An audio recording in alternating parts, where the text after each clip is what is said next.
Un endroit sur lequel tout le monde capote, mais toi, tu comprends pas le hype. On va biper la réponse, OK? Ben, en fait, j'allais dire McDo, là, tu sais. Okay, oui, définitivement.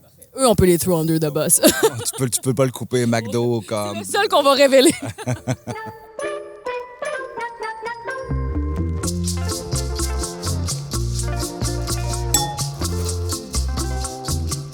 Sylvain, Catherine? salut! Ça va bien? Ça va bien, toi? Ben, ça va super bien, merci. Ça, c'est beau. On est vraiment bien. Ça, c'est ta vue tous les matins. C'est triste, hein? C'est mon bureau. T'es propriétaire du magnifique restaurant Les Faux Bergers dans la région de Charlevoix. Dans Charlevoix. Faut dire dans. Il faut dire dans Charlevoix. C'est un restaurant dans lequel vous proposez une formule quand même assez unique, c'est-à-dire que tout le monde est convié à la même heure. Il y a un service par soir. C'est un menu de 9 services. Le midi, c'est 5 services. Il y a combien de gens à peu près qui rentrent au restaurant? 38 environ. Presque tout ce que vous proposez dans le menu, c'est des ingrédients locaux. Toi, tu viens de Toulouse. Exact. T'as passé par des étoiles Michelin, puis là, tu t'es ramassé à Baie-Saint-Paul. Comment, mettons? C'est ça à Baie-Saint-Paul pour l'ouverture de l'hôtel La Ferme, il fut un temps pour aider un peu, partir un peu les cuisines, l'organisation, puis 8-9 mois, peut-être un an max. Puis 14 ans plus tard, nous voilà ici. Qui est maintenant le Germain, c'est ça? Qui est maintenant le Germain, absolument. Ouais. Puis là, pendant 8 ans, vous avez été sur la terre de la ferme de Migneron. Ferme de Migneron? Famille Migneron. Et là, c'est votre premier été ici, dans la maison Charles Simard. Comment ce déménagement-là, ça a informé ou ça a changé votre menu, votre cuisine? Est-ce que ça vous a donné envie de, je sais pas, provoquer quelques affaires ou de brasser la cabane un peu? Exact. Mais provoquer est un bon thème parce que, tu sais, on a tendance, ça faisait quand même, c'est ouvert 2017, fait que ça faisait commencer à faire 7-8 ans. Fait que des fois, tu as tendance peut-être à t'encrouter, j'ai envie de dire. Fait que le déménagement nous a permis d'ouvrir une nouvelle page blanche finalement, puis de redéfinir un petit peu notre cuisine ou la façon, qu'est-ce qu'on voulait faire finalement. J'imagine aussi même que le lieu, l'espace a informé quand même votre manière de travailler, puisque là, la cuisine est comme ouverte. On est très proche de vous là, quand on est assis. C'est comme, on est vraiment dans une maison. Il y a quelque chose de très chaleureux, très convivial, mais en même temps, full raffiné. Exact. Ben, en fait, souvent, les gens me demandent d'où vient cette idée-là de faire ça comme à la maison. Comme, finalement, à la maison, c'est rare que tu arrives et il y a un menu à la carte. Comme on va te faire un poulet avec des haricots puis t'aimes pas ça, c'est à peu près ça qu'il va y avoir. Là, puis c'est en général, viens-ten vers 7h30, 6h30, peu importe. Finalement, là, on vous accueille dans une maison ancestrale. Il y a quelque chose qui est beaucoup plus défini parce que oui, on est dans une maison. Puis, les parties maintenant se font dans les cuisines. Donc, on voulait absolument que la cuisine on voulait que les cuisiniers soient face aux clients finalement. Puis, la vision aussi qu'on a les clients sont contents, ils mangent, fait qu'on est en direct en cuisine, c'est important. Question technique aussi, on profite de la clim dans une cuisine quand t'es dans la salle, fait que c'est comme vraiment beaucoup plus agréable et beaucoup moins chaud. Vous avez une belle vue, vous avez des belles fenêtres, puis vous êtes comme, c'est agréable. Exact, t'es beaucoup moins enfermé dans ta cuisine si on veut, fait que c'est beaucoup plus agréable à travailler, là, 100%. Ouais. Comment vous êtes arrivé au chiffre magique de 9 services? On trouvait qu'il manquait deux petites affaires. Souvent, tu manges, mettons, ton plat dit principal, mettons un poulet, un canard, peu importe, boum, tu tombes dans le dessert. Là, on fait un pré-dessert parce que c'est quelque chose qui t'amène tranquillement le palais au sucre, fait que c'est un peu plus le plat, pas champ à gauche, mais un peu plus surprenant, on va dire. Là, on le fait avec la mousse de foie de volaille, en ce moment, les betteraves fumées. Puis on trouvait aussi que pendant le repas, il manquait une mini pause. Puis dans l'idée d'un trou normand, moi personnellement, je trouve qu'un trou normand, c'est quelque chose qui glace, ça arrête on dirait la digestion. Fait que je suis pas un fan de trou normand, fait qu'on a décidé de faire avec Émile un bouillon chaud qui va rincer la bouche avec un service de peigne et de beurre. Donc il y a quelque chose, il y a comme une transition qui se fait entre les plats un peu plus frais du début et la suite finalement. Là, on trouve que le menu est complet finalement. Là, la suite est beaucoup plus logique dans ce qu'on fait là. Est-ce que vous avez toujours travaillé avec quasi exclusivement des ingrédients locaux? Ça a toujours été l'ADN complet du restaurant. Les premières années, les plus compliquées parce qu'on n'avait pas toutes les connaissances culinaires pour comment conserver les légumes, comment en faire. L'argent aussi, parce que c'est beaucoup d'inventaire de légumes, d'achats. Donc, ça a pris quelques ans, 2-3 ans, je dirais, être 100% annuel. Annuellement, finalement, à 98% des produits de la région. Puis j'imagine qu'il y a quand même un peu d'essai-erreur. J'ai goûté... Vous faites un dirty martini puis vous remplacez l'olive par une prune fermentée.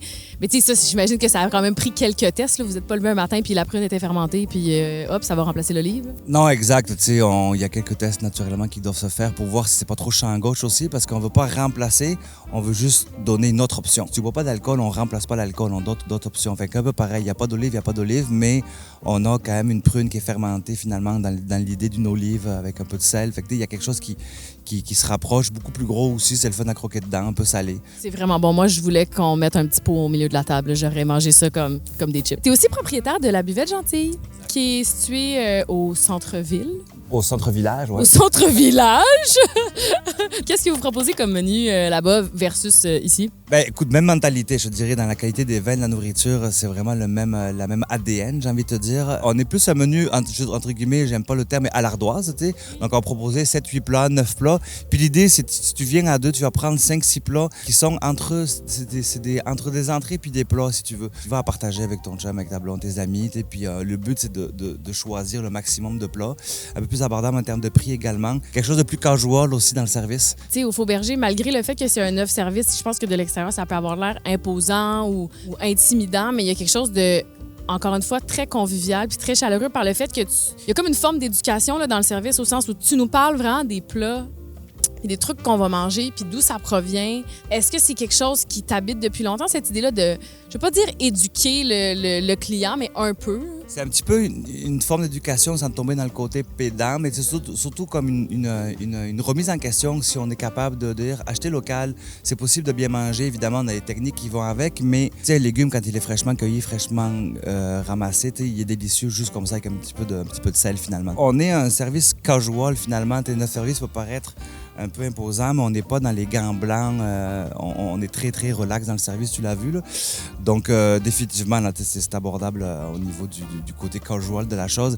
Puis, le fait de faire le show puis d'expliquer, ben ça amène une intimité avec les gens. On peut facilement, finalement, poser des questions ensuite de façon individuelle. Puis, on est vraiment répondant là-dessus. Puis, c'est important de savoir qu'est-ce qu'on mange finalement. Là, fait que c'est une des raisons pourquoi on le fait. Pour être bien honnête, l'idée de le faire dans un restaurant, quand on a ouvert les Faubergers avec Émile et Andréane, on s'est dit, hey, on se fera pas chier pour la première shot avec les amis. On fait le même menu pour tout le monde, puis on expliquera à l'oral de ce qu'on fait, comme à la maison. Puis à la fin du service avec Émile, on s'est regardé avec Andréane, on était comme, hey, on fait ça à l'année, là, fuck off. On pensait faire ça différemment, mais c'est comme ça que c'est parti.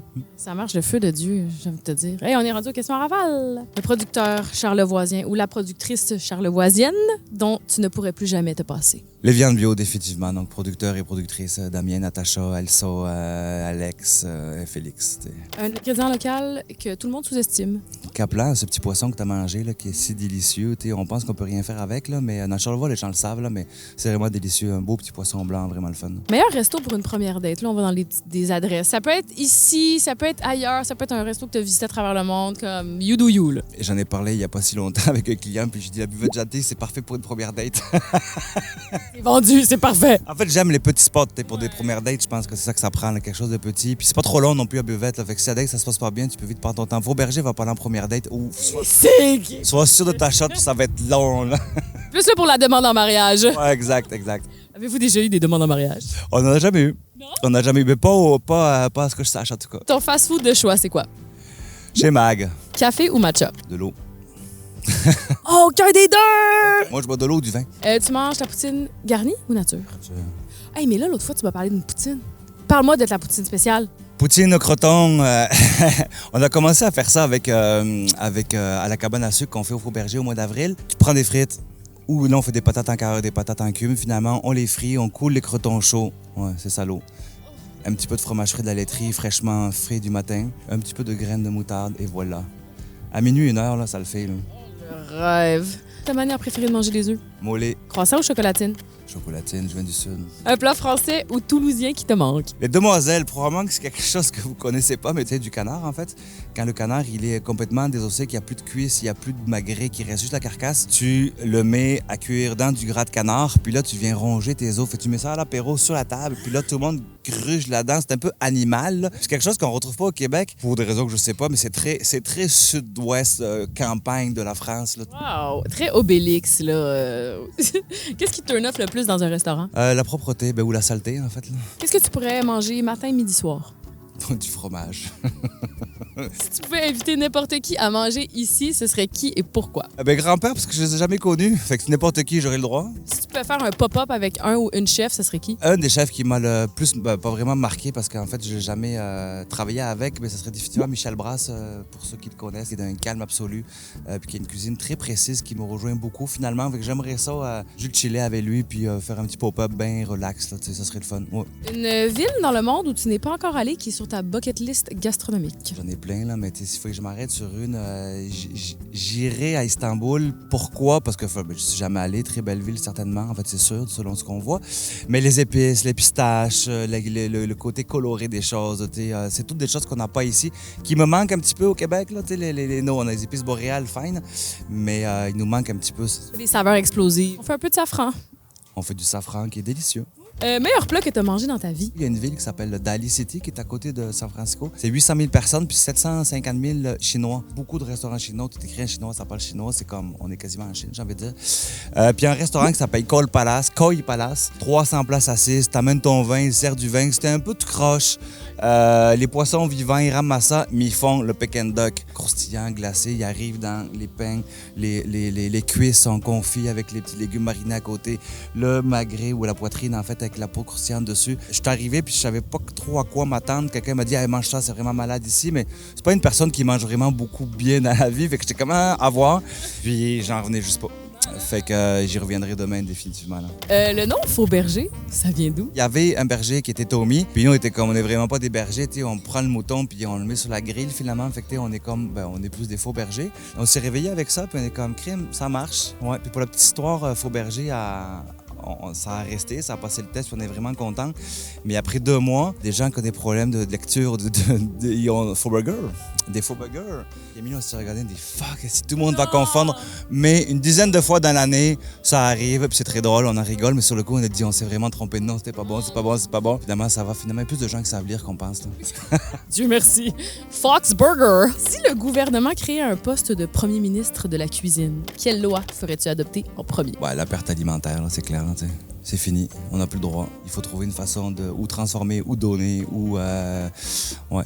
Ça, puis peut-être de la cuisine, mais aussi commencer à débloquer des budgets assez sérieux pour nos agriculteurs, nos producteurs qui ont de peine et misère à y arriver. Là. Ça serait le fun de commencer à se pencher sérieusement pour notre autonomie alimentaire, finalement. On dirait que j'ai envie que tu fasses un shout-out à genre des producteurs que t'aimes. Définitivement, la ferme basse extraordinaire. On a la laiterie, il y a le Milleron, on a tous les maraîchers qui galèrent beaucoup, les jardins écologiques, les jardins de la Crapaudine, Capozois, des jardins du centre, la ferme Boule-Montaise, l'oiseau bleu. Boom! Boom! Drop the mic. Dernière question. Qu'est-ce que tu as mangé avant l'entrevue puis qu'est-ce que tu vas manger après? Avant l'entrevue, Marie-Joëlle est arrivée, notre directrice de restaurant est arrivée et dit « Je t'ai fait un petit pudding aux framboises. Je l'ai clenché un matin. C'était délicieux, fraîchement cuit. » Puis qu'est-ce que j'ai mangé après, ça, tu m'as dit? M'attendre que Stéphane cuisine. La belle vie, quoi! Merci! Plaisir. Merci beaucoup.